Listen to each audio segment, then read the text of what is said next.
All right, so in our last video, we looked at how we could now connect a Commodore 64 to cloud services of Feral Fiction using a secured, essentially a appliance identity method. Today, I'm going to show you what you could do with that. So now that we've got a secured ID here, we can open Feral Fiction process.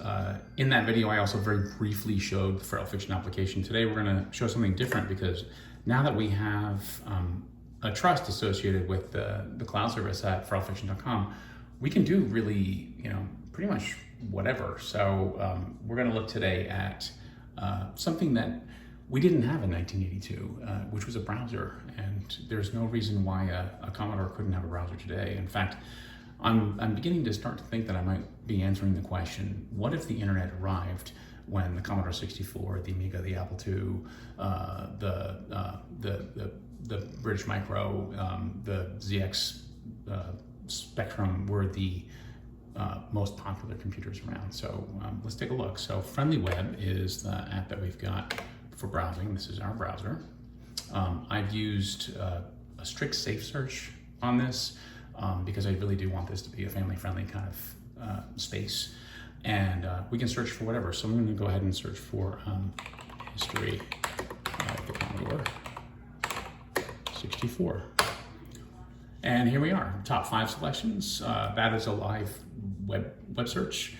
We've got Wikipedia, creating the Commodore 64, engineer story, microcomputer 7, National Museum of American History, the history of the, so we'll go to Wikipedia.